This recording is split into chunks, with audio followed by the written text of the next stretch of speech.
Moore coming to you live from deep in the mountains of the Missouri Ozarks. On Monday, the second day of December, year of our Lord 2019, welcome to the John Moore Show. I found it ironic, and I'm getting an echo. The echo went away. And quite frankly, a bit almost surrealistic that tens of thousands of Chinese in Hong Kong were singing the United States national anthem in the streets, while very few American public schools have their students say the Pledge of Allegiance, which we begin our shows with, the Pledge of Allegiance. I pledge allegiance to the flag of the United States of America and to the republic for which it stands, one nation, under God, indivisible, with liberty and justice for all. Proper tip of the day: people tend to be sedentary more in the winter. That's pretty expected, but don't let that happen to you. Work on your physical conditioning, your aerobic strength, your anaerobic strength, and of course, very important, your stretching. This is Firearms Monday. We have patiently in the green room my friend Sam Andrews. Sam is the proprietor of Freedom Center USA, where there's excellent world-class training taking place just pretty much every weekend. And the telephone number down there at Freedom Center USA is 417-718-2597. Good morning, Sam. Good morning, John. How are you this morning? Well, I'm all invigorated and pumped up after 2 great days at Freedom Center USA, learning the techniques of the world-class marksman. And I want to thank you for having me as your student. And quite frankly, Sam, I learned more the first half hour of that class than most marksmen learn in a lifetime. And it just got better from there. And it was a great class. Thank you very much.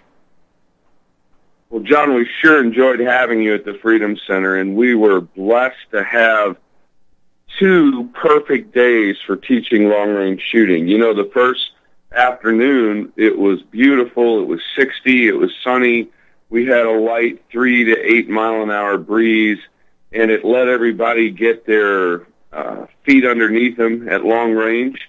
And we started making hits. We could collect good data on everybody's trajectories, and just a beautiful day Saturday.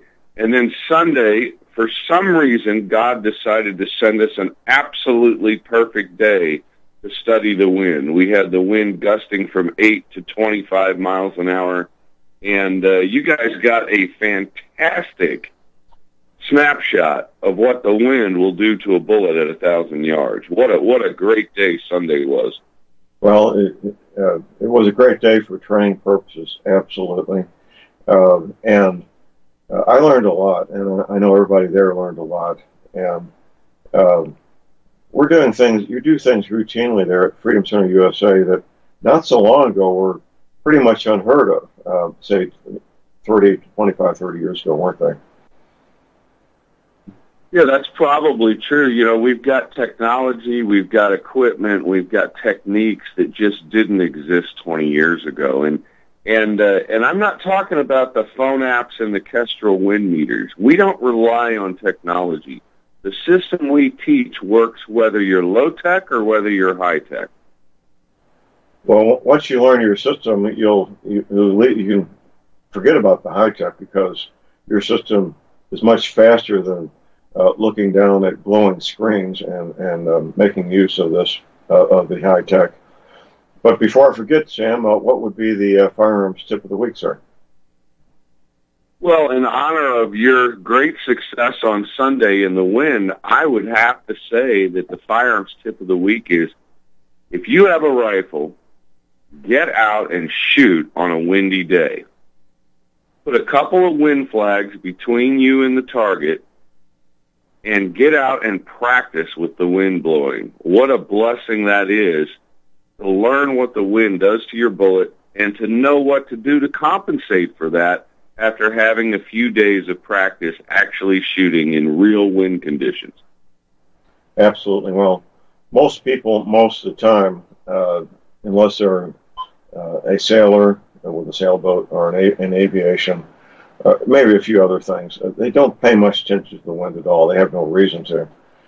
But once you get out past 300 yards or more, because a heavy wind, even 300 yards can make a difference, in the flight of that bullet. And it's a flying projectile that, just like an aircraft, is affected by the wind, isn't it? Yeah, very, very similar. The principles of aerodynamics are in play just like an airplane, but unlike an aircraft, the principles of gyroscopic precession are also in play. And so you get a lot to think about when you start wanting to make hits past 300 yards. Absolutely. Absolutely. Well, it's a learning experience, and I learned a lot. I've got enough information and training that I can incorporate it into my home range here. I have a 125-yard range, which I hope to expand to 250 this coming spring. But I'll be getting a bigger supply of snap caps because I'm learning I've always known the importance of dry fire practice, but the importance of dry fire practice was really driven home very clearly to me over the weekend in terms of manipulating the bolt on the rifle, keeping my cheek weld while I'm manipulating the bolt. And that's something that can't happen just by thinking about it. There's no substitute for getting down in the prone position and practice dry fire literally thousands of times, right? Yeah, you have to dry fire practice. It's the quickest way to improve, and it improves a number of things, not just your trigger pulling. It improves your manipulation of the bolt, the speed at which you can load and unload your gun. It helps your follow through dramatically, and that's a really important thing to get somebody to stay in the scope after the shot and get that bolt open and working the bolt while they're in the scope, tracking their shot, really speeds a guy up. Absolutely. Well, based on what I learned this weekend, I'm going to be modifying my shooting bench. My shooting bench was set up for the classic NRA style of shooting, which, of course, I'm an NRA firearms instructor that I've been using for decades. But the method you teach, I believe, is a steadier, better system where you're actually facing the target straight on instead of at a 30-degree angle from the target. So I'll be modifying my bench also so I can shoot at the target straight on. And I'm also be building a deck for the prone position rather than have to lay on the gravel, which I'd just soon not do that if I don't have to. So, but these little nuances, and it's not a nuance. The shooting position is not a nuance. And the method you teach is very rock steady, isn't it? Yeah, it gets your heartbeat out of the signature. It gets your body mass behind the rifle so you absorb recoil much more effectively, and you can stay in the scope. You can track your hits at a shorter distance. So a lot of people can shoot at 1,000 yards and watch their bullet impact the target because there's over a second flight time. But when you get in the right position and you get behind that gun and you get your contact point high on the recoil pad of the rifle and you firm up your shoulder pressure and you get a firm bag underneath the back of that gun, you can pull the trigger on a really big rifle and watch the bullet impact at 200 or 300 yards, which is much closer. You've got 0.2 of a second. Basically, you can see the bullet flying and impacting as soon as the smoke from the muzzle clears your scope. Well, I didn't see that Saturday, but by Sunday I had enough trigger time that I was actually seeing those bullet impacts on Sunday. And I felt really good when I was seeing those bullet impacts because I knew I was getting my skill sets at a higher level. And that's the whole purpose of the training, is to learn new skills. And you don't necessarily have the skills at the end of 2 days, but you have the necessary training to acquire those skills, correct? Yes. In 2 days, you're not going to fully develop as a long-range shooter, but we do give you a path and a structure and things to work on when you leave the class. In 7 to 10 practice sessions, you can pretty much nail down all of the things that we've laid out in those 2 days. And we give you a methodology and how to practice and how to use your scope and how to get your heartbeat signature out of the scope so that you're nice and steady. How to use that rear bag is a really important thing. And you were at a little bit of a disadvantage this weekend because you didn't have as good, what I thought was as good of a rear bag as you needed. For you, just upgrading the rear bag that you're using for your rear support would help you more than anything almost. Well, I've got better rear bags. It's just a matter of finding them after the move I had to make over the summer. So I'm very aware of that, and that will be high on my list is a search for the rest of my rear. I've got 2 more rear bags that are more than adequate. But it's pretty funny.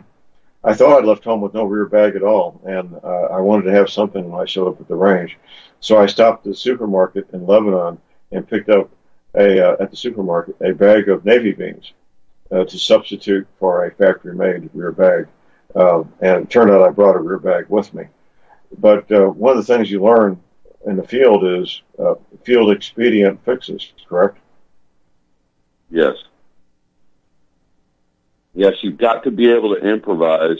In a lot of situations, you're not in a clinical range environment. And so you've got to be able to improvise a position sitting. You've got to be able to improvise a position standing. You've got to be able to improvise prone. You've got to be able to get support quickly and get the shot down range when there's a threat. Now, a lot of listeners probably don't have a clue what you and I are talking about. In a sitting position or prone position, sitting at a bench or prone position, the back of the stock is supported by what we call a bag. Now, that bag it can have plastic pellets in it, something lightweight that won't absorb water, preferably. And the toe, it's called the toe of the stock, Sam. The toe of the stock is supported by that bag, and in the left hand is gripping that bag and can squeeze or release pressure to raise or lower the muzzle with tremendous solid platform there once you learn to use that rear bag, correct? Yeah, it's funny. Some people, they grow up with their left hand on the forearm like you would shoot a deer running through the woods offhand while you're standing. Right. And the reason it's called offhand is because the rifle is supported by your offhand, your left hand, if you pull the trigger right-handed. And offhand shooting is a skill in and of itself. But when you start to shoot at 600, 800, and 1,000 yards, it's much better to be in a supported position. You can be in a lot more accurate. And so generally people use a bipod or a tripod under the front of their rifle, and they use a rear bag to support the rear of the rifle, and that gets you extremely steady. You can break extremely precise shots and reproduce your barrel harmonics, which allows you to control the vertical dispersion at the target, and it just makes it so much easier. Well, so much easier and so much more accurate, which is the bottom line. You want accuracy. And, well, there's no substitute for practice and training. Listening to Sam and I talk on Mondays is good entertainment and may lead you to do the right thing, which is to acquire training at a professional training center where you can actually have instructors that are knowledgeable, instructors that will give you coaching, instructors that will help you avoid expensive mistakes by buying the wrong equipment and having to buy the right stuff later. It all goes back to good quality instruction, doesn't it, Sam? Yeah, you got to be careful who you choose as your experts.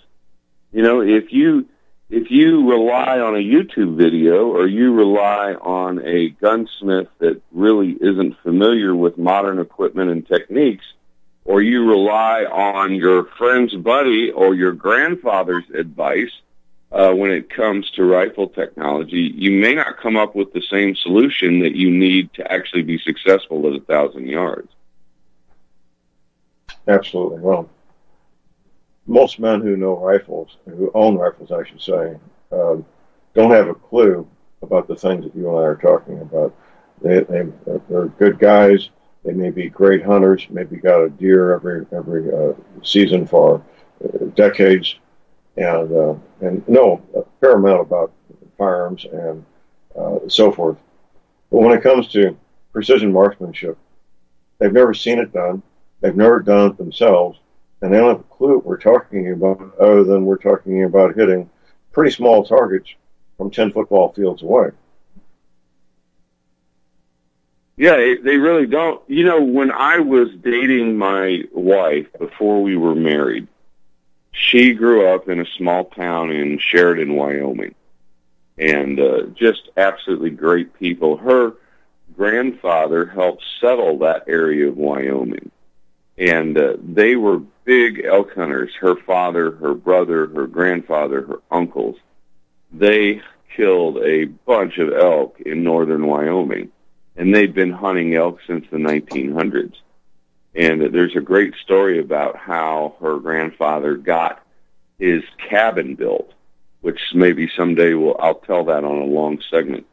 But the interesting thing was, we were dating, and she was trying to explain to her parents that she went to a rifle match that I shot in, and we were shooting targets at 1,000 yards. And her dad and her uncle and her brother, they were like, oh, that's BS. Nobody can shoot that far. Now, these guys had killed hundreds of elk over the last 7 decades. And it was amazing that they didn't even believe that what we do now with modern rifles was even possible. And her father told her, well, you better date somebody else, because that man's a liar. Nobody can shoot 600 yards and hit a target. And it wasn't that he was a bad guy or that anything like that. He just didn't understand. He didn't. It was not part of the world he lives in. We got a break. Call numbers 800-313-9443.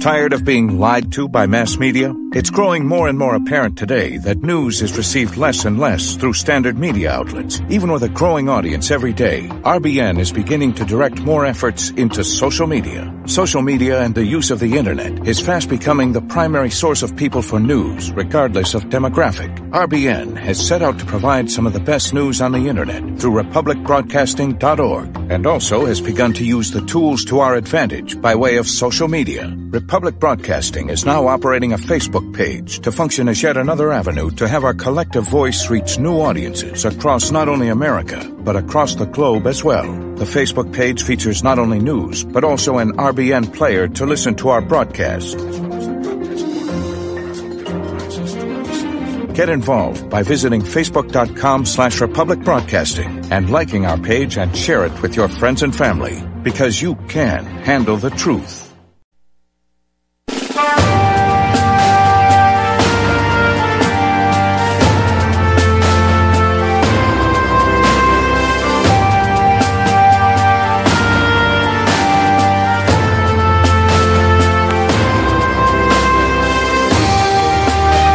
All right, we are back, ladies and gentlemen. We are back here on Warfare on Monday. It is Monday, the 2nd day of December. We still have cabins available for my Caribbean cruise. What a great time, the second week of February, to be away from the ice, the snow, the cold weather. Yeah, I think so. I'll be on that cruise. I hope you can join me on the John Moore Patriot Symposium cruise.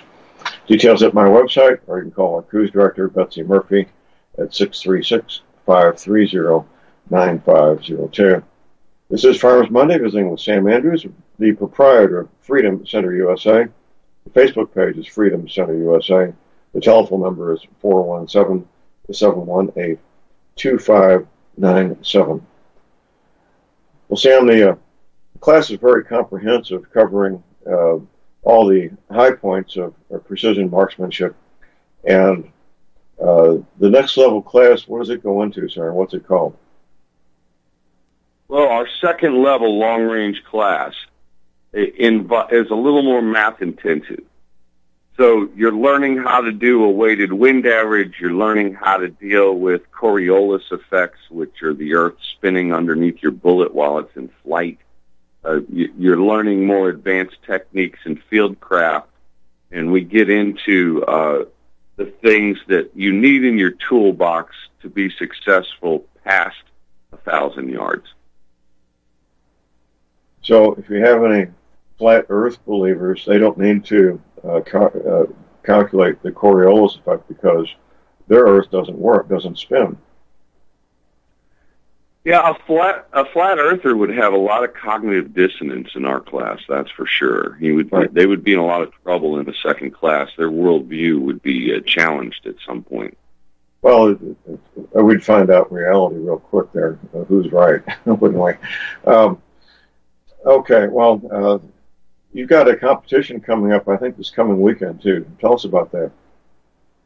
Yes, Saturday we have our end-of-year championship matches. And so at the Freedom Center on Saturday, December 7th, starting at 10 a.m., we will have a 1,000-yard small group competition. So whoever could shoot the smallest 5-shot group at 1,000 yards is going to shoot in a relay of 8 people, right? And our smallest groups will advance to the next round. The largest groups will go into the consolation bracket, and they'll shoot off against each other and try and work their way back to the championship round. And so it's a double elimination format. And what that allows us to do is the only way to be put out of the competition is to be beaten by someone who's shooting in the same wind at the same time in the same relay that you're shooting in. It's the most fair long-range rifle competition in the world. And then after we do the small group competition, we're going to have another rifle match for high score. Now, instead of just shooting the smallest group, you've got to move that group to the center of the target and try and get it in the X ring or the 10 ring. And for every 10 you hit, you get 10 points. And there's a 9 ring and an 8 ring and a 7 ring and a 6 ring. And these are large targets, you know, they're 3 feet in diameter. So it's fairly easy to hit the target, but depending on where you hit the target in the second match will decide your score, and that will advance you in the winner's bracket or place you into the consolation bracket based on your score relative to the people shooting in your relay. And then Sunday, we've got a tactical match, and that's a completely different deal. We have 3 or 4 different challenges, depending on time, that we're going to present at the shooters in the tactical match. So in the tactical match, we ask completely different questions of you than in a precision match. So on Saturday, in the small group match, we're asking a question, can you tune a load? Do you have good bag technique? Are you getting repeatable barrel harmonics with the way you're shooting your gun? Is your gun able to place bullets in the same spot? It's a precision question. Have you acquired all the skills to produce precision on target? And then in the second match, it's an accuracy match. Can you read the wind and place a shot at a particular spot? Not just hit the same spot, 2 feet low left on the target. Can you now hit the center of the target? That's the question we ask in the second match. Now, in the third match, in the tactical match on Sunday, we're asking several questions in that match. And one of the questions is can you shoot multiple targets at multiple range very quickly? In other words, do you know how to use your reticle? And then another question we're going to ask is, can you passively range with your reticle? No laser rangefinders. Can you measure a target out there at 943 yards? And can you tell us what that range is just by measuring it with your reticle? How precisely can you range? And we'll award points based on your precision in ranging.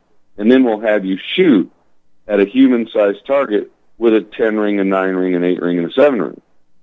And we'll award you points based on your ability to range and hit that target quickly.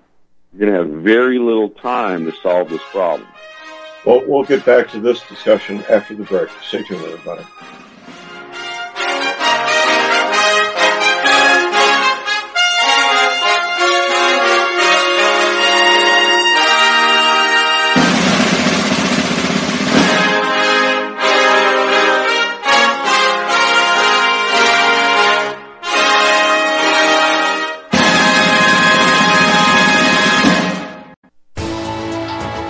You are tuned in to the Republic Broadcasting Network.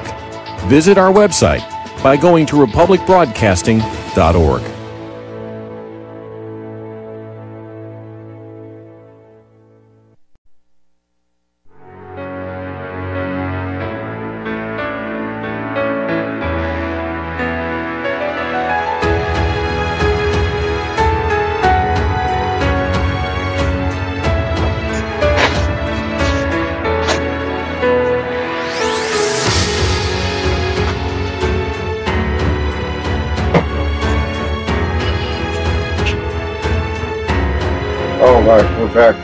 We're back here on Monday, the 2nd of December. My website is thelibertyman.com. That's thelibertyman.com. My Black Friday sale goes until midnight tonight. $25 off energy cleaners, 10% off mattress pads.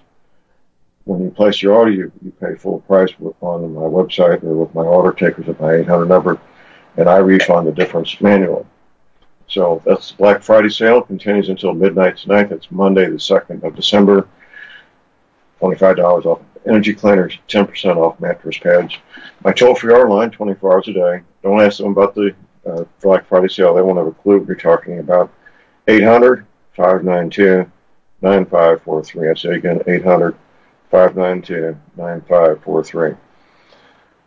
This is Farmers Monday, visiting with Sam Andrews, the proprietor of Freedom Center USA. The telephone number down there is 417-718-2597.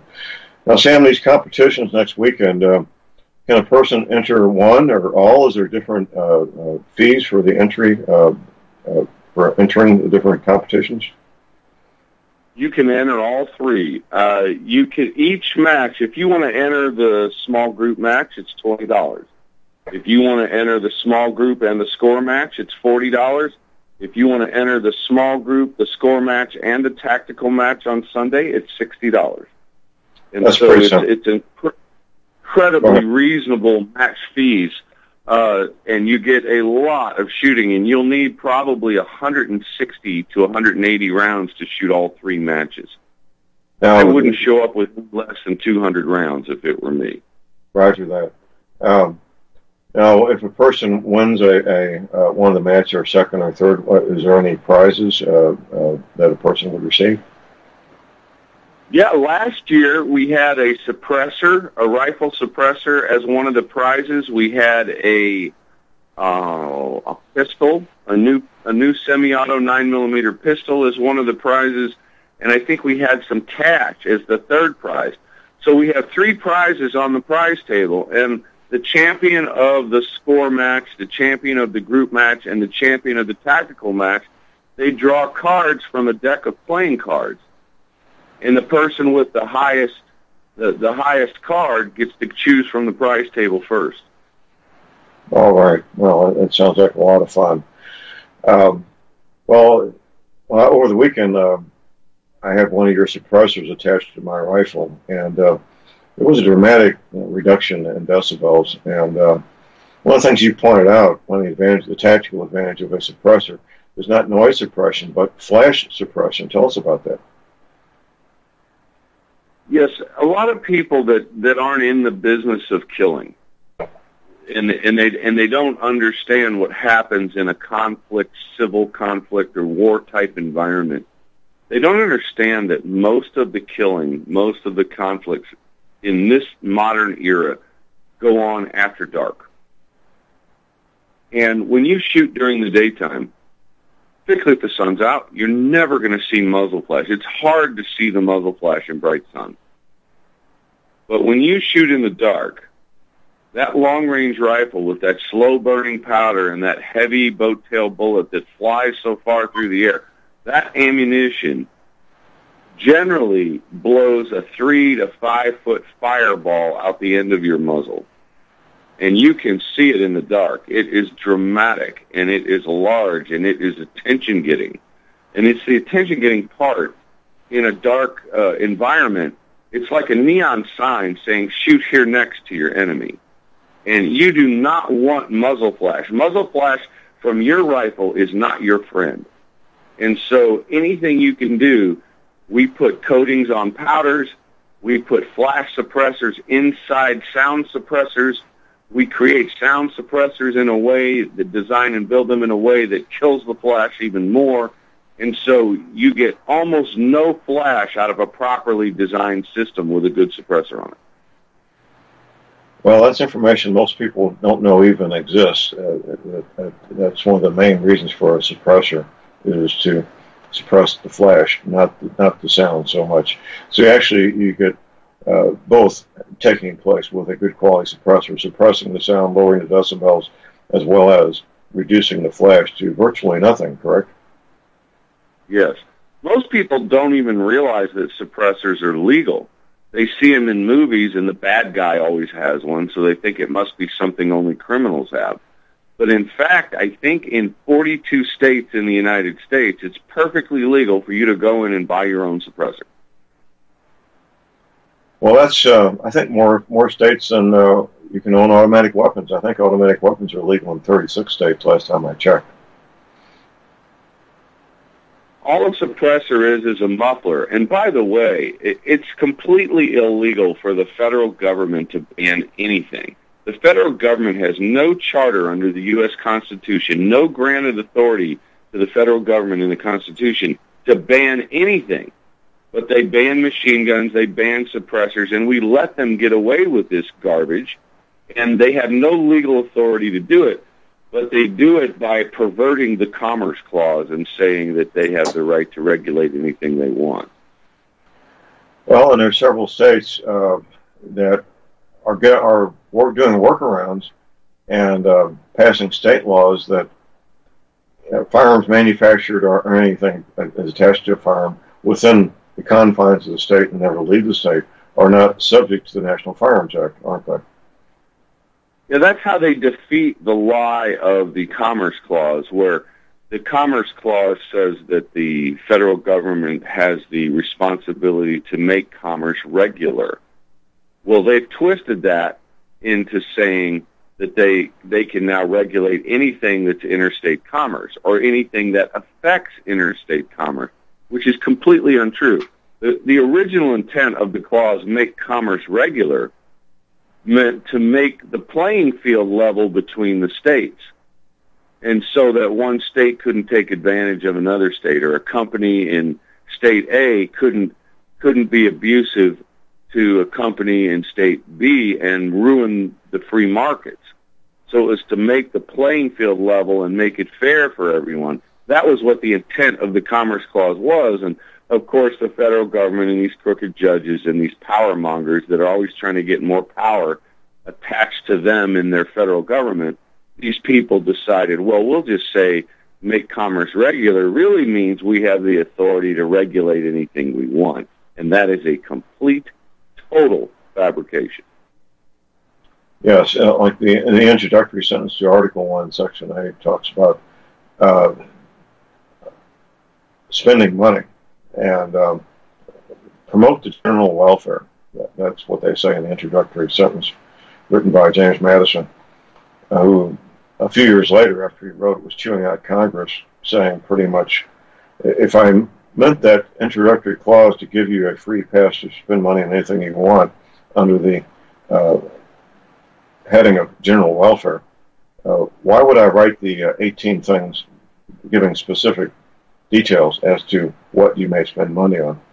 And that's been used that way now for pretty much 200 years, using the introductory sentence to Article 1, Section 8 as a clause, which is not a clause, it's simply an introductory sentence and nothing more.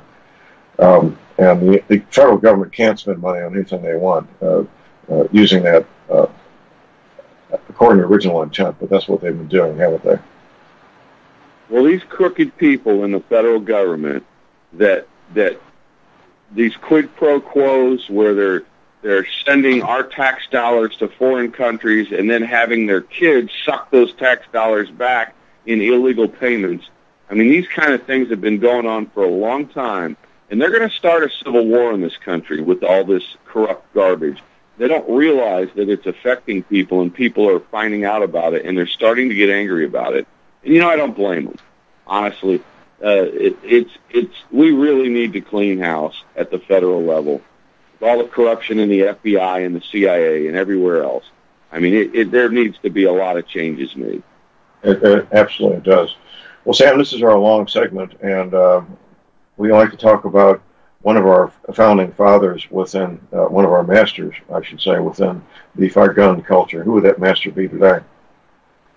Yeah, our master's moment today, I chose Ferris Pindell.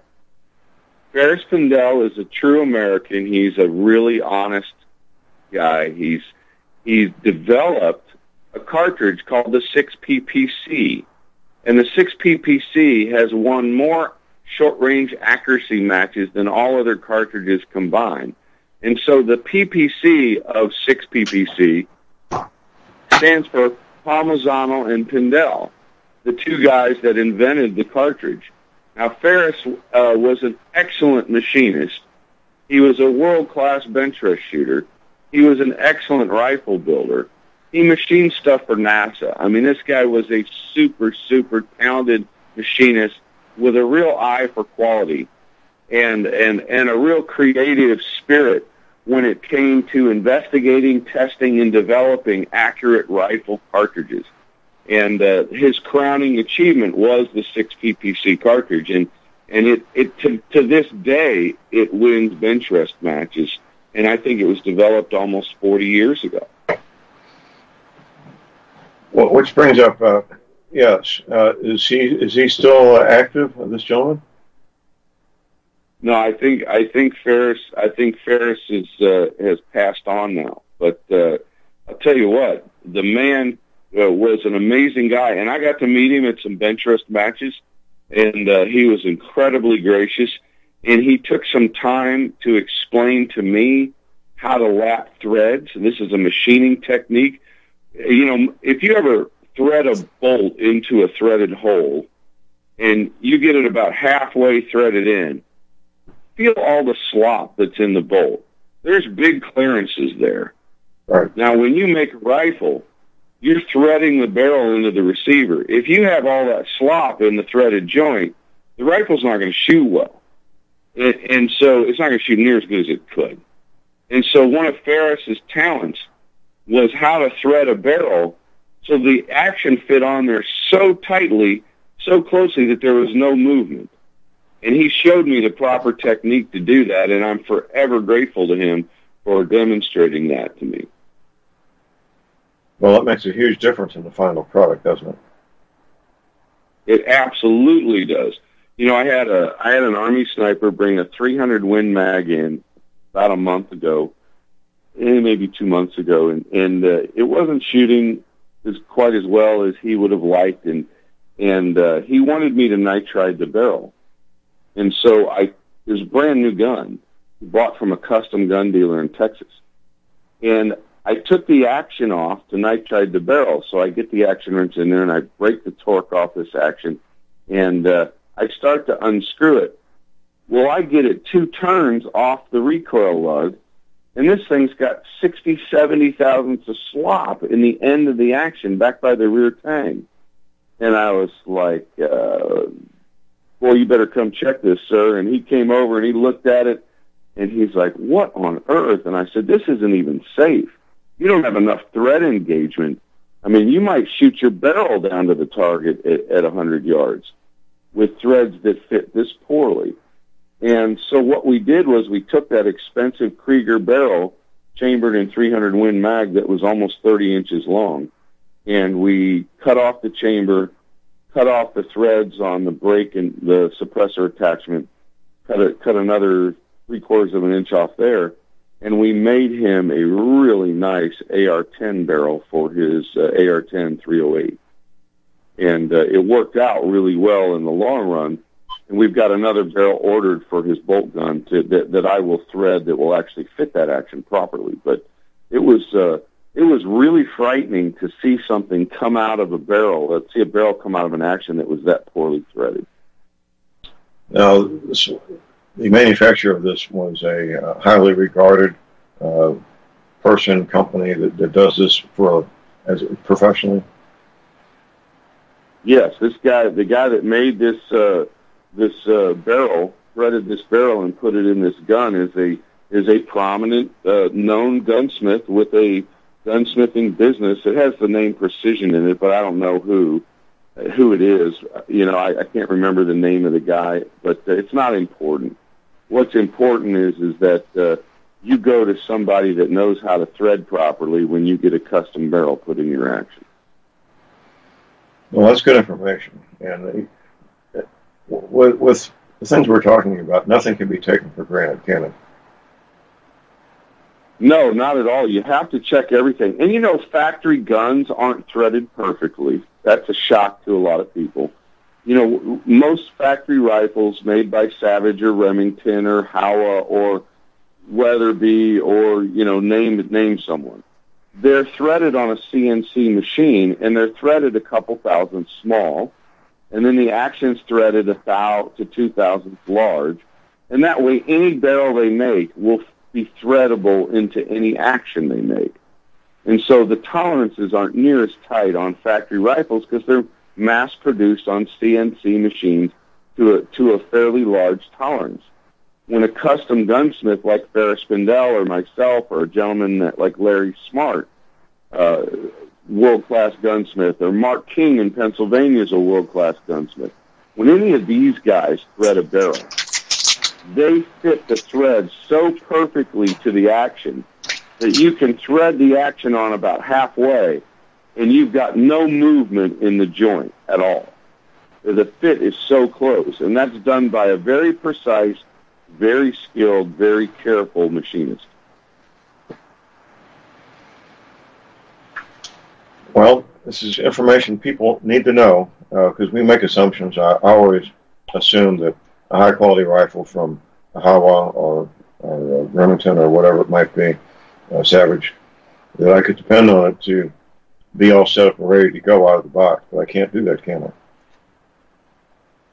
Yeah, not really. You know, the factory rifles have gotten better. Savage has some stuff coming from the factory that's shooting under half a minute in the small cartridges, but they have problems with the big cartridges with a lot of recoil and a lot of heat because of the threaded barrel joint. The bigger your cartridge, the more recoil, the more heat, the more forces that are involved, the more the barrel moves around in the action when you shoot it. And, you know, there's a reason why on these factory guns a guy will shoot a tiny little quarter-inch group, and then the next group will be 3/4 of an inch. Hold that thought. Yeah, well, that's this hour. 800-313-9443.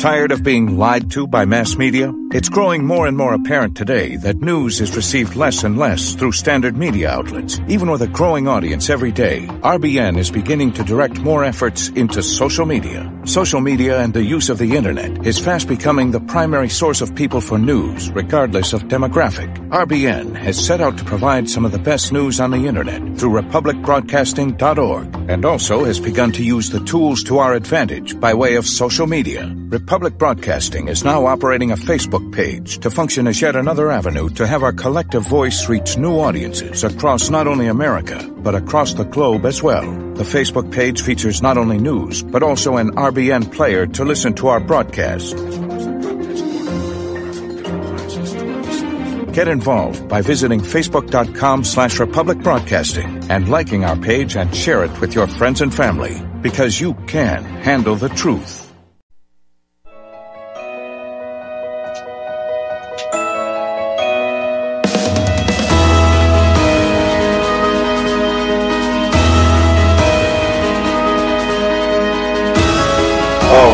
Back, ladies and gentlemen, we're back. J.R. Moore here on Monday, the 2nd of December. This is Firearms Monday. If you got a question or comment, anything regarding rifles, shotguns, pistols, optics, training, ammunition, the gun culture, legislation, give us a call at 800-313-9443. Well, Sam, my grandchildren, they turned 14 this they'll be with me, boy and a girl twins. The boy is going to be presented a new bolt action 22 rifle. I may go ahead and get him a Savage like his older brother got 10 years ago, and the twin sister's going to get a recurved bow. She likes to shoot bows and arrows, and not particularly fond of firearms at the moment. So she'll get a new recurved bow, and I'll have them both training here at my place, training with the basics, iron sights only. I begin these youngsters with iron sights only, no optics, for at least 2 or 3 years. And of course, the girl will learn. She's already a beginning archer, and she'll learn better techniques for archery. And I may take her to a archery range because I'm not an accomplished archer myself. I'm just a beginner myself, and get her some more professional instruction. And I'm looking forward to it, Sam, getting the next generation trained up and interested in the use of arms. Well, that's fantastic stuff. I'm really glad to hear that. I wish more grandparents would get their children involved in marksmanship because, you know, there's biblical implications to the study of marksmanship. We even find in Scripture a verse that talks about you have a responsibility to hit the mark, to get things right. And there's just so subjective. There's so many things that are subliminally taught through marksmanship, like being precise, being careful, caring for the fellow next to you, you know, and getting things done right, you know. And when you see a child's eyes the first time they hit the bullseye with a bow and arrow or with a 22, they just light up because there's something that God's put in us that when we do something exactly right, we feel tremendous joy. Absolutely. The Savage, the reason I picked a Savage bolt action is because of what they call the AccuTrigger, which that really impressed me as being a nice improvement in the trigger. I'm always looking for a good trigger on any rifle. So his big brother, who's now 23 years old, that was his first rifle when he was a boy, and it'll be a lot of fun seeing their eyes light up when they get their new gifts, the compound bow for the girl, the 22 rifle for the boy, and they're also, both of them will get their first flying lesson this summer as well, Sam. Boy, that's exciting. They're going to have a great summer. Absolutely, and I'm not going to tell their parents, but they're probably going to get their first driving lesson also. The parking lot of the local high school is about 3 acres, and they can drive the town car around the parking lot there with me right next to them. That'll be fun also. We have a top of the hour break. We'll be right back. We're back, ladies and gentlemen. J.R. Moore here, our second hour on Monday, the 2nd day of December. This is Firearms Monday. This is the 2 hours we take every week to visit with Sam Andrews, the proprietor of Freedom Center USA. The Facebook page is Freedom Center USA. The telephone number is 417-718-2597. Well, Sam, I have a conflict Saturday, and I can't make a promise for getting there this coming Sunday, but what would be the status of somebody wanting to show up and be an observer, part of the audience? Is that a possibility? Well, they'll have to sign a hold harmless agreement just like a competitor. But we do allow people to come and observe the matches. They need to have eye protection and hearing protection, or they won't be allowed anywhere near the firing points. But if they have hearing and eye protection and they stay out of everybody's way, they're welcome to watch the match.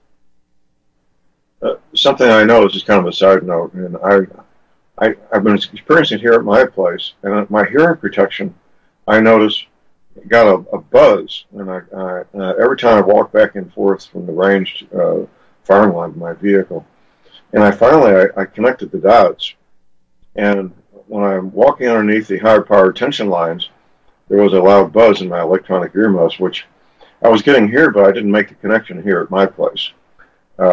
I don't know if anybody else knows that phenomenon or not, but it is kind of an interesting little side note.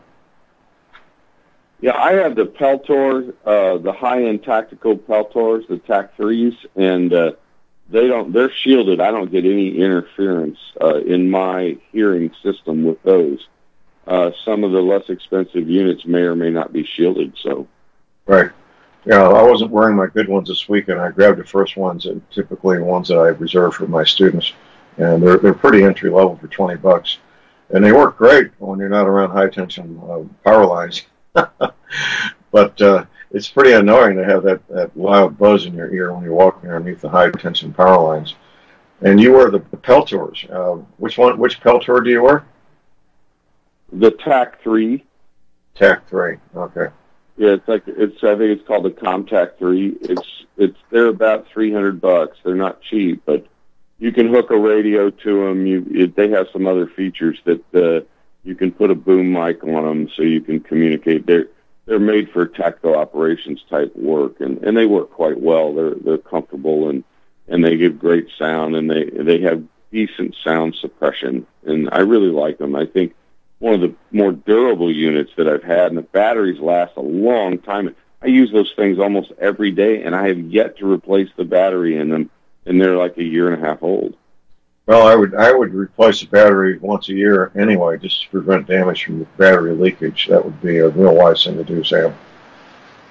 Yeah, while we're on the subject of batteries, I want to remind people the weather's getting cold, and if you are wise and you've got a battery that's a lead-acid battery in your vehicle that's over 2 years of age, go out and get a brand new AGM battery. It's called absorbent glass mat technology. And the wonderful thing about an AGM battery for your vehicle is that you get more cold cranking amps, you get more power to the starter in cold weather. It charges up faster, it accepts a charge quicker, and it also has a deep cycle capability. And so it's a much, much better battery for starting your vehicle in cold weather. Well, that sounds good. It's still a lead-acid battery, though? It is not a lead-acid battery. It uses lead, but it has absorbent plate, so you can't spill acid out of it. It's called absorbent glass mat. And right. It's a much more powerful battery than a lead-acid battery, and it'll work perfectly with the charging system in your car. It'll actually work better than a lead-acid battery. And on those cold mornings when your car or truck is hard to start, it works significantly better than a lead-acid battery. I have two 12-volt batteries in my Dodge diesel truck, and so I bought two AGM batteries for it. In a cold morning, it spins over 3 times faster and starts up right away with no block heater on it when it's 15 degrees. I mean, these batteries really work. Well, that sounds good. That's a bit of technology I was not aware even exists. So they have a glass mat instead of lead plates. Is that accurate? Yes. Instead of lead plates and acid in a fluid form, they have absorbent glass mat plates and no fluid to spill out of the battery. And these batteries, by the way, will last 6 to 8 years instead of the standard 2 to 3 years. Right. Well, I've been advocating pulse-tech devices for lead-acid batteries for years. I've been using 25 years of my lead-acid batteries, and I get typically 5 to 6 years out of my lead-acid batteries. But I'll definitely be looking into the AGM batteries. Yeah, the deep cycle capability and the higher cold cranking amps and the fact that it will accept a charge much quicker.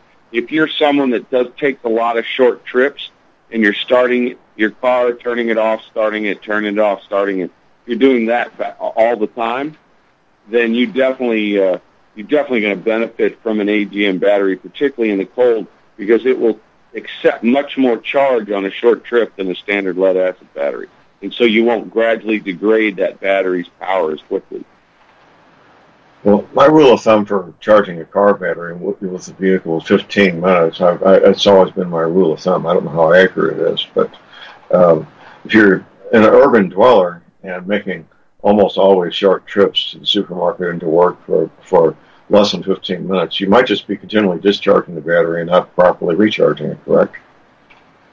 Yes, that's correct. Short trips don't replace all the electron you use to start the engine. You need to run the engine for a little more than 10 minutes, generally with most systems, to get the battery back to the power it was before you used it to start the car. So short trips are hard on batteries, and these AGM batteries do a fantastic job in that environment.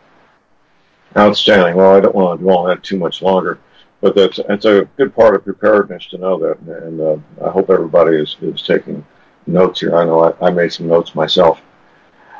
Okay, well, Sam, this is Firearms Monday. What direction you want to go next in our discussion? Well, I'm curious, John, since you took the long-range rifle course, the precision sniper course, the introduction course, I'm curious, of all the things that we talked about over the weekend, what was the most surprising or most interesting or most counterintuitive to what you had thought before you had the opportunity to take the class? Well, two things. One I was already aware of but had not really incorporated. But the main thing was changing my shooting position, which I've been shooting rifles now since the late 1950s. And, of course, once I learned the NRA method properly, I did what I was told the proper NRA method, which was also the method the Army taught me, basically the same, holding the body in a prone position at about a 30-degree angle to the direction of flight of the bullet. That's counterintuitive when you've been doing something for so many decades. But it was a welcome change because I can instantly see the benefit. Now, a second part, maybe more than two here. The second part was how to get grasp the shirt or the jacket you're wearing with the offhand in the prone or sitting position to give a more stable platform for holding the back of that rifle, just rock steady. And the third thing, which I was already aware of, but until I started to do it, I didn't realize that I was going to have to practice so much, is learning to run the bolt on a bolt-action rifle while maintaining my cheek weld. And I can see the benefit of being time on target for your second or third shot, to have that technique down to where you can manipulate that bolt in about a fourth to a third of a second without taking your cheek off the cheek weld there. And that's one of the things I'll be practicing over the winter. Well, as an instructor, I'm always trying to push information out to the students. But oftentimes I learn things from the students, the things that I didn't know. And one of the things that I thought was really hysterical and amazing and true was something that one of our students said this weekend when we were talking about the phone apps and the high-tech long-range systems that are out there and people are selling now. And one of our students asked me a question. He said, it's pretty simple to me. He says, do you want to die with your finger on the trigger, or do you want to die with your finger on your phone? And then he changed the question to, do you want to live in a firefight with your finger on the trigger, or do you want to die with your finger on the phone? And I think that was the most pertinent question I'd ever heard asked. And when you talk about, do you want to learn to be proficient in a low-tech way, or do you want to buy into all of this phone app and computerized, electron-driven firing solution systems, to me that was a really pertinent question. Do you want to live with your finger on the trigger killing the enemy, or do you want to die with your finger on a phone app, playing with a phone app? And to me, that just spells it out. Actually, your student made the first statement, but I was the one who corrected it to live with your finger on the trigger. I think that's right. I need some credit on that. So we got a caller here, Sam. We got Patricia in Florida. Good morning, Patricia. Good morning. Can you hear me okay? Go ahead. Yes, we do. Yes. Okay. My question was concerning the AGM battery. I'm in Florida, and our biggest problem is the heat. Will it perform really well here? Because we have more heat. Yes, it will actually perform better in the heat, because in Florida, when you charge a battery, the byproduct of that charging process creates heat because you have resistance to charging. And the AGM battery has resistance to charging than a standard lead-acid battery, so there's in fact less heat generated in the charging process. So it actually works better in warm weather as well. As a matter of fact, Mercedes-Benz includes AGM batteries on all their cars from the factory for this very reason. I didn't know that. We just replaced one. Wow. Okay. That's fantastic. And thank you. I'm sure there's a lot of other hot weather people Absolutely. that you're jealous of right now. Thank you for the call, Patricia. We appreciate it. You're welcome. Bye. So that's new from the factory equipment on all new Mercedes is the AGM batteries. Yeah, they've been doing it since, I know for sure at least back to 2015. So, there's a reason why Mercedes went to that battery system. And, these cars now, they have these eco modes on the high-end cars where if you idle at a stoplight for more than 10 seconds, it'll just turn the engine off for you. And when you step on the gas, it'll turn the engine back on. Right.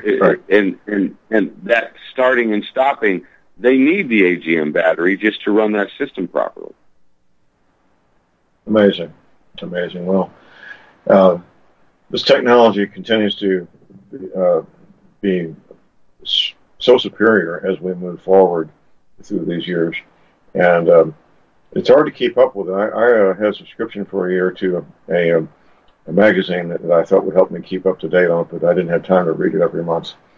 So I usually have to rely on some younger folks to bring me up to speed with what's going on with technology, which is moving so fast it makes my head spin.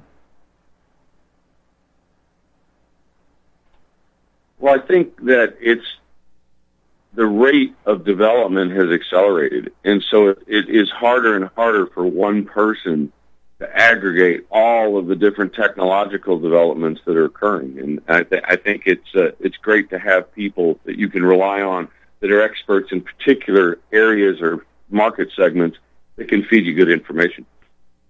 Absolutely. And people tend to be specialized in certain areas and have knowledge in certain areas of technology. That's specialization seems to be the direction our society's going in largely, isn't it?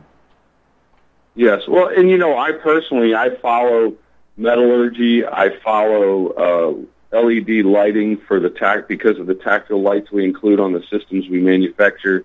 I follow bullet technology. I follow powder technology and chemistry, and of course the battery technology as well, because they're absolutely critical in making our tactical lights perform reliably. So, I keep an eye on a couple of those different technologies pretty closely, but I don't have the time to follow everything, and so it's just there's a lot going on out there.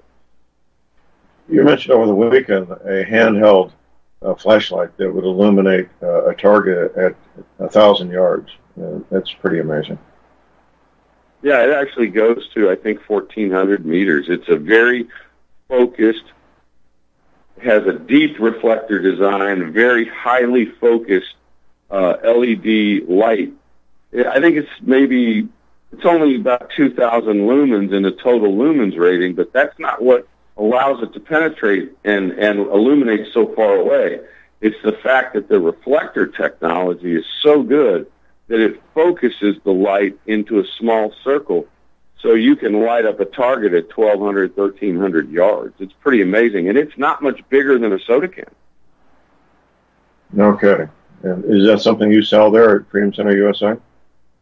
Yeah, we sure do. And, the other wonderful thing about that light is, and we may use them in the tactical match when we run our stage in the dark. We may have a stage that we run in the dark, and it has a quarter inch 20 pitch thread in the body of that light. You can mount it on a tripod and point it anywhere you want, and it's perfectly stable. It's a very, very good design, and it uses depending on which length handle you buy, it uses either 4 or it uses 8 of the 18650 lithium batteries. And boy, does it have a bright beam. It's an amazing thing.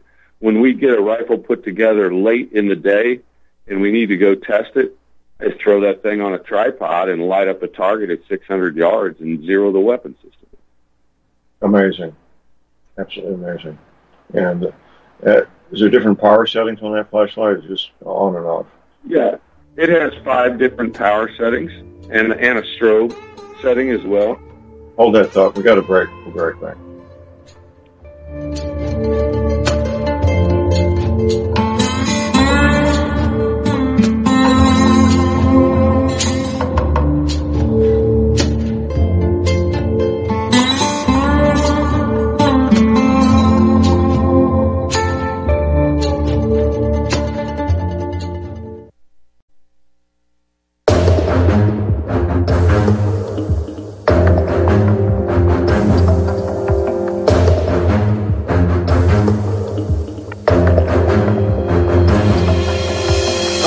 We are back, ladies and gentlemen. We're back. J.R. Moore here on Monday, the 2nd of December. Yes, we are going on a cruise. We have new listeners all the time. People who don't know about this, so they need to know that the second week of February, the John Moore Patriot Symposium cruise will be leaving Port Orlando. Be gone for a week. Valentine's Day is right in there. Yes, I'll be glad to get away from the cold, the snow, the ice for a week in the Caribbean. If you want to join us, just check it out on my website at thelibertyman.com. If you want our cruise director to mail you a nice full-color brochure, give Betsy Murphy a call. Betsy's telephone number, here it is, 636-530-9502. Visiting with Sam Andrews, this is Firearms Monday, and we're talking about the gun culture, rifles, shotguns, pistols, optics, everything connected to the firearms culture. The telephone number down there at Freedom Center USA is 417-718-2597. Got a question or comment, just give us a call at 800-313-9443. Sam, this is our short segment. What do you want to go on to next, sir? Well, I want to ask you a question. We integrated shooting moving targets into the basic level course this time at 300 yards, and I kind of wanted to get your opinion on that. Well, first of all, I've never done that before. At that distance, I've shot reactive targets and moving targets relatively close, typically 50 yards or less, for years and years. Shooting moving target at 600, it was 600 yards, wasn't it? 600 yards? I think we do 300 and 800. But, it was a challenge, and it was a challenge that I was able to meet that challenge and hit a moving target, which I was very satisfied that I could hit a moving target. We're looking at these moving targets were, what was the dimensions, about 18 inches wide and a foot tall, something like that? I think the targets were typical human silhouettes, about 17 inches wide and about 30 inches tall. They were not 30 inches tall. They were sideways, first of all. Maybe 28. Yeah, but relatively small, regardless. And they were moving. And it was a great opportunity and great training to learn how to lead the targets and hit the moving targets, which brings up a Walter Cronkite story from the Vietnam War. Walter Cronkite was making fun of the Viet Cong for not knowing how to lead helicopters to shoot them down one evening. Within 2 weeks, the Viet Cong were shooting down our helicopters. After Walter Cronkite made fun of him for not knowing how to lead a moving helicopter. Basically, well, that's what happened. And who could have predicted that? That his casual comment on American TV would get back to the leadership of the Viet Cong, and they would teach their shooters how to lead a moving aircraft. But they did. I don't want to dwell on that too much. So it was great training, a good opportunity. I was blessed not to be down in the trench with carrying a moving target in ankle-deep mud. Thank you, sir, for putting the younger guys in there and not me. So, but you were one of the target carriers yourself, weren't you? Oh, sure. I'll go down and carry a target for anybody that wants to learn. Well, it's good. I hope you keep that as part of the class, because it's all the Army ranges I shot at. There was never such a thing as a moving target, ever a moving target. They were always stationary. The targets we were using back then were about half a silhouette, that if you hit it with anything, a bullet or rocks flying up, it would flop down, and it's causing a score. And it became pretty common knowledge within the Army that if you shot in front of the target and sprayed rocks up, you're more likely to get a score as opposed to trying to shoot it with one bullet. But it was a great training and great opportunity, and I appreciate that. Well, I think we've got to get to the point in this country where our training becomes more realistic. And I think very few people get the opportunity to shoot moving targets at longer ranges. And that's something we do at the Freedom Center on a regular basis. And I think it's a really great skill to have in your toolbox. Something everyone should want to know how to do. It's not hard. You just need to know exactly what to do. You need to know that your lead on a 300-yard walking target is a certain amount. And that'll depend on the speed of your cartridge, the type of bullet you're using, the lock time of your trigger. But you need to find out in the real world how you and your rifle and your ammo and your optics work together to hit a moving target. And so my lead with a big 30 Wolf shooting a fast bullet will not be the same as your lead with the 308 Howa. It's not the same exact lead. It's different. So learning what your system does becomes very, very, very important. It's not optional. It's not optional. And it's certainly a confidence builder to have the knowledge that, yes, I can, in fact, hit a moving target at those distances. It really is a confidence builder to know that you can do that. Because I was hoping I could, and it turned out I was able to.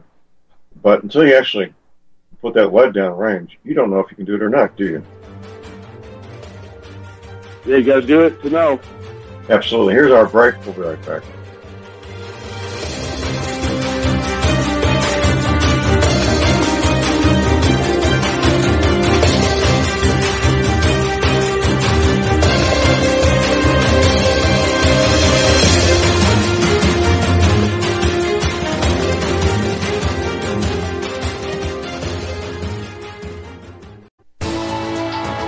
You are tuned in to the Republic Broadcasting Network.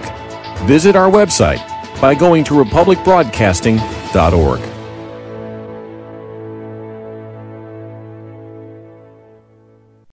Tired of being lied to by mass media? It's growing more and more apparent today that news is received less and less through standard media outlets. Even with a growing audience every day, RBN is beginning to direct more efforts into social media. Social media and the use of the internet is fast becoming the primary source of people for news, regardless of demographic. RBN has set out to provide some of the best news on the internet through republicbroadcasting.org, and also has begun to use the tools to our advantage by way of social media. Republic Broadcasting is now operating a Facebook page to function as yet another avenue to have our collective voice reach new audiences across not only America, but across the globe as well. The Facebook page features not only news, but also an RBN player to listen to our broadcasts.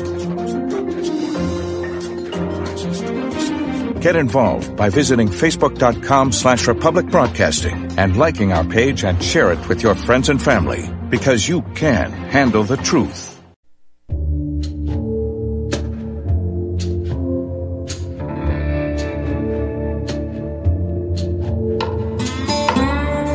All right, we are back this time in Jared Moore here on Monday, the 2nd day of December. My Black Friday sale ends tonight at midnight, Monday, the 2nd of December. If you're mailing a check, make sure it's postmarked before midnight tonight. You can place your order for energy cleaners, $25 off, mattress pads, 10% off, up until midnight tonight on my website or by calling my toll-free order line. And don't ask my order takers about the discount, the Black Friday sale. They won't have a clue what you're talking about. We pay full price, and I refund the difference manually. My toll-free order line to take part in the Black Friday sale on energy cleaners and mattress pads is 800-592-9543. This is Farmers Monday, visiting with Sam Andrews, the proprietor of Freedom Center USA, a place to get the great training, a place to have a custom rifle built. The telephone number down at Freedom Center USA is 417-718-2597. Sam, yesterday I saw a man take delivery of a custom rifle. It cost more than the Lincoln Town Car I just bought, and he was really a happy camper, wasn't he? Yeah, those custom 30 Wolves, they're usually 8 months in the process of building. Takes a while to get the action. It takes a while to get the barrel steel out of Germany.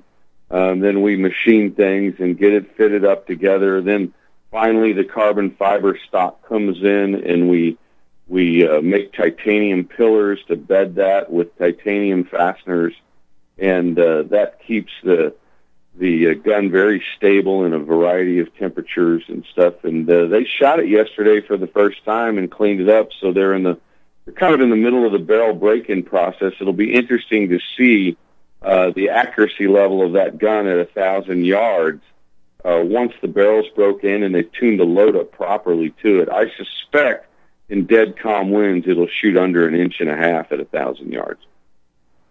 Well, that's going to be a question I neglected to ask earlier. In the competition next weekend, the group size of the top 10 competitors at 1,000 yards from low to high. So last year, the guy that won the small group competition 5 shots, I think was about 4.25 inches, 5-shot group. And I think the number 10 place guy was probably around 9.5, 10.5 inches. About the size of a small dinner plate, 9 inches. A small dinner plate. If you spread your hand out, if you're a man with normal size hands, you wear a medium or a large glove, and you spread your thumb and pinky as far apart as you can get, you're going to be right about 9 inches. So just a half inch over that was probably the guy in 10th place. And what was interesting was in the score match, we had a guy shoot a really small group. Well, I think it was Derek Sign that did that. He shot a really small group, like 2 3/4 inches, but it was in the fibering. So he got 25 points instead of the 50 possible. If he'd have shot that group in the small group match, he would have been the champion. Amazing. Well, that's the kind of accuracy that's expected and normal. And we got a call on hold here, Sam. We got Dan in Missouri. Good morning, Dan. Good morning, gentlemen. Hey, Dan, how's it going?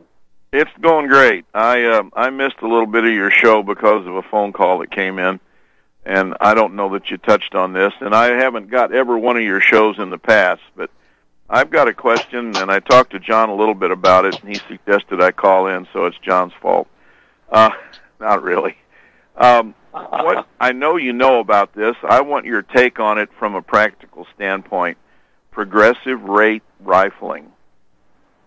You obviously know what that is. I think I'm saying it correctly. Yes. Is there any big advantage to it? Some people or advantage worthwhile? Some people call it gain twist. Some people call it progressive rate rifling.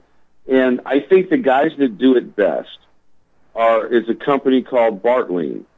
And they built a special machine to do a cut rifle barrel where, let's say, for example, you wanted to start at a 9.5 twist rate, right in front of the throat when the bullet starts to engrave.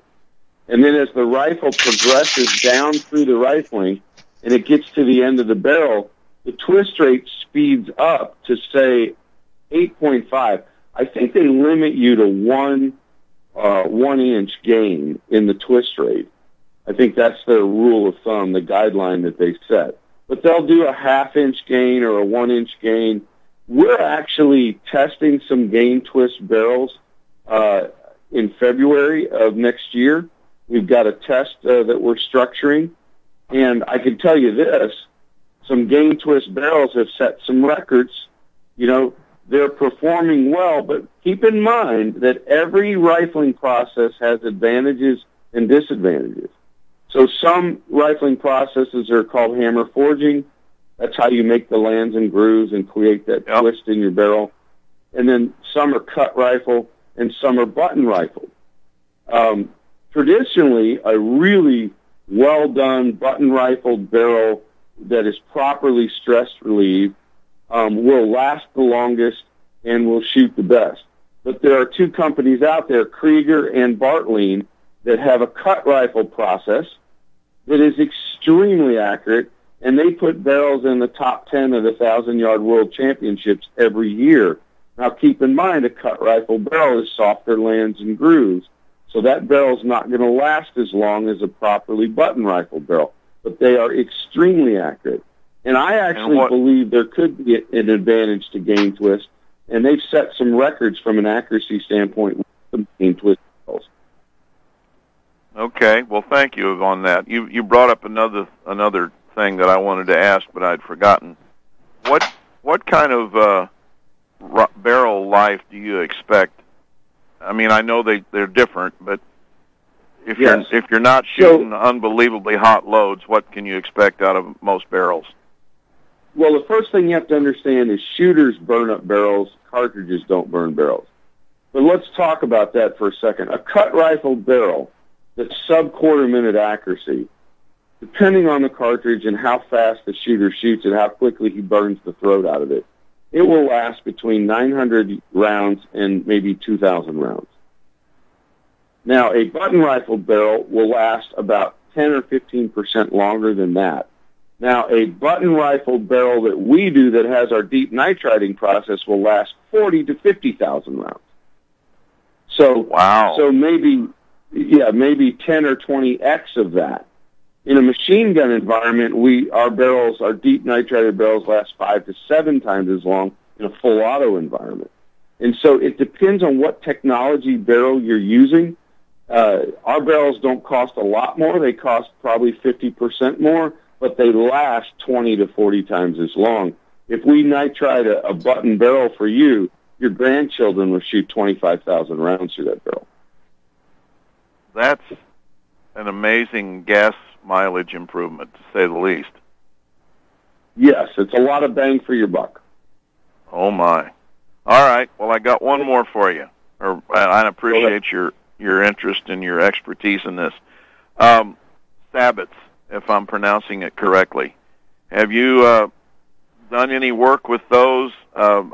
Years ago, I bought some 22 accelerator rounds, and for what they were, I was really... Now, it's no match-winning accuracy. I was getting 1 1/4 groups at 100 yards with an .06. Yes. And it was absolutely devastating on varmints, but... Yes. What we call those, it's a French word. It's pronounced sabot. Sabot, okay. But some people just call it... Americans, a lot of them call it a sabot round, but it's actually a sabot round. It's a French word, and they produce a lot of velocity. You lose a little bit of accuracy. Where the sabot rounds really shine is in a penetration environment on armor. So if you have a tungsten carbide or a hardened steel tip in a sabot round, you're much more effective at punching through armor.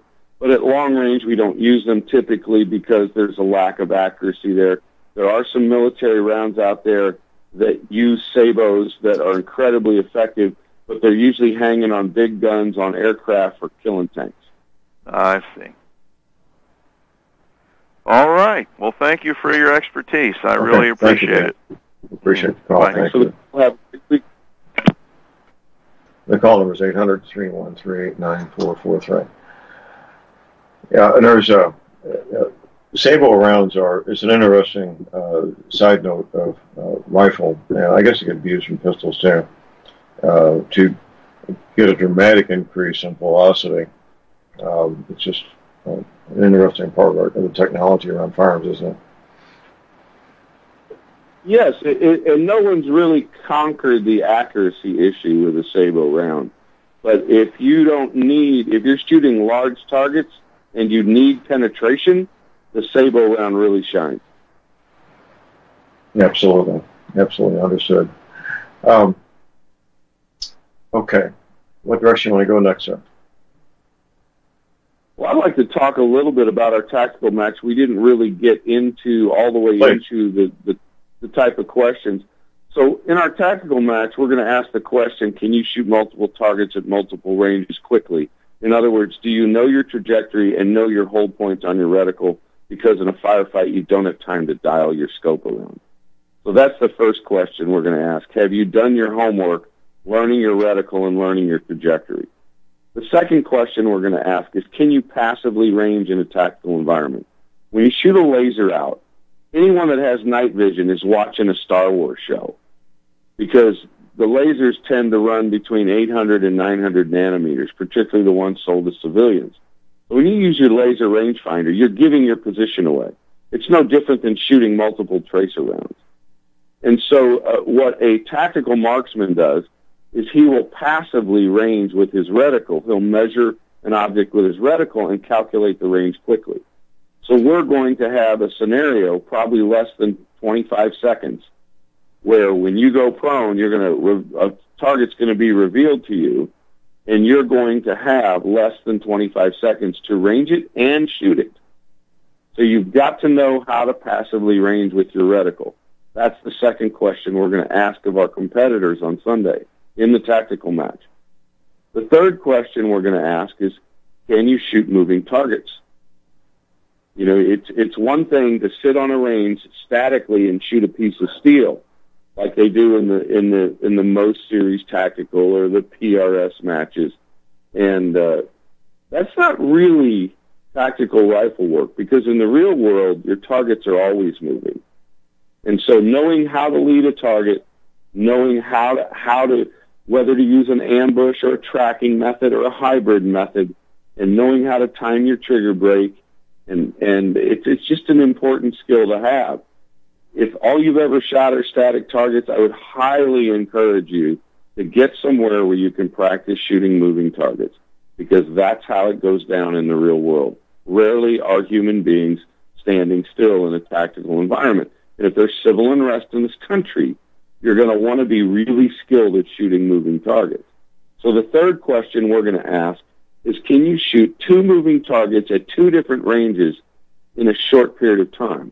And we call that our urban street test, because we're giving you about the distance that a person would walk across a street to shoot the target.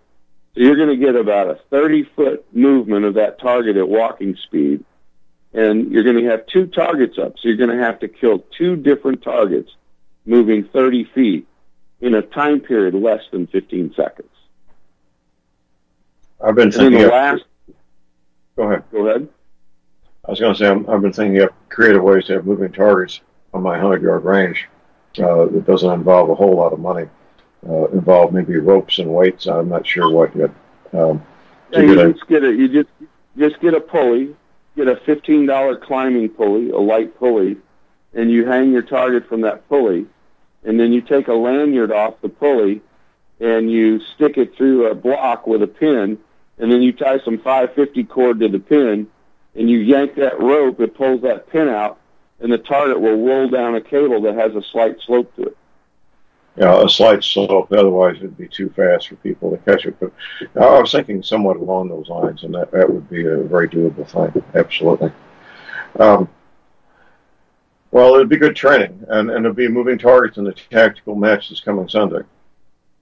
Absolutely. And then the fourth question we're going to ask is, can you use your optics properly to identify a target that's not so obvious? So can you find things of tactical significance quickly with your optics? Do you know how to do a hurried search? Do you know how to do a grid search? Can you locate a target of tactical significance in a camouflaged environment and kill it? And do that in a relatively quick time period. And so that may be the fourth question we're going to ask. Outstanding. We got our next caller here. We got James in North Carolina. Good morning, James. Good morning. How y'all doing? Good. Hey, James. How's it going? I've got actually one statement. I feel that you don't have to really spend a lot of money on a good long-range shooting rifle. I just bought a Savage 110 and 270, and basically what I was trying to allude to is, the 270 is an underrated cartridge because everybody's going with this 6.5 Creedmoor, and it outperforms it, within reason, within about 800 yards. But basically what I was alluding to is you don't have to spend a super amount of money on a rifle that will shoot. You know what I'm saying? Yes, that's correct. Because the Savage 110 action and their barrels and stuff, you can pick those up for under $300. But now, if you put good optics on them, that's where it shines. And that's exactly another right. thing, you don't need to spend a lot of money on a gun. You do need to spend money on optics if you want to shoot at long range. Yeah, and another thing is, what I feel like a lot of these newer calibers coming out, they're just kind of niche. They're just like somebody trying to sell something new. There's a lot of venerable rounds out there that do it all. You know what I'm saying? Like the I'm not a big fan of.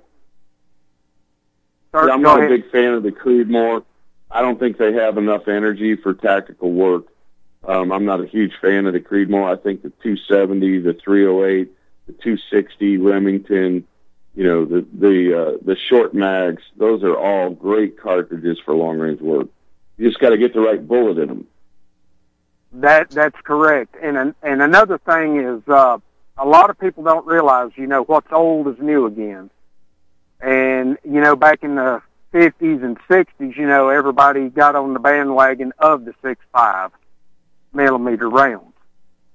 Well, they kind of lost favor because they're super accurate, but they just I don't feel that they have the energy to be a viable weapon out past a certain yardage.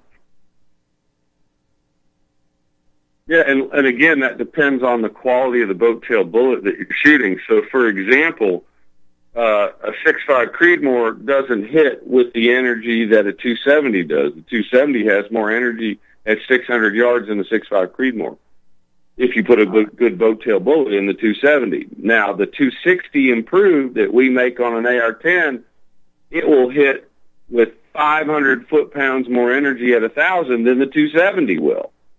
So the devil's in the details, and it really matters how slick, how aerodynamic a boat tail you're shooting when you start to get past 400 yards on how much impact energy you're going to have at 600, 800, 1,000, 1,200 yards. Yeah. But, I mean, that's just something I was wanting to put out there. A lot of people think you have to spend $1,000 on a rifle. You don't. No, you don't. Most people don't realize, the Savage 110 action and barrels are some of the best that you can get for cheap, and then you can build your platform from that. Yeah, that's true. The Savage does something really well. Well, the one thing that Savage does well is they use a really decent quality button rifle barrel. And so you can get a Savage out of the box for $400 to $600. You can find a used one for $300.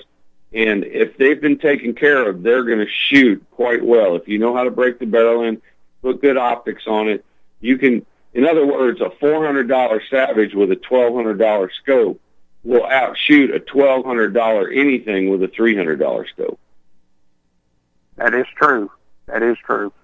And another thing I was wanting to approach too, with the way modern everything's going, with I'm going to kind of switch it up a little bit. A lot of people need to start looking at long-range shotgun shooting too, because you can buy chokes now that take an 18-inch barrel shotgun and turn it into a 75 or 80-yard shooting machine. Longer barrel and stuff like that. What application are you thinking of the long-range shotgun in from a tactical standpoint? Well, if you think about it, most people look at a shotgun as a 30 or a 40-yard gun. at the most. Now, if you reload and do stuff, if you reload and make some home loads and try out chokes, you can extend the range of that shotgun out to 100 yards, and still be ethically able to kill with it, and still have a 30-yard pattern.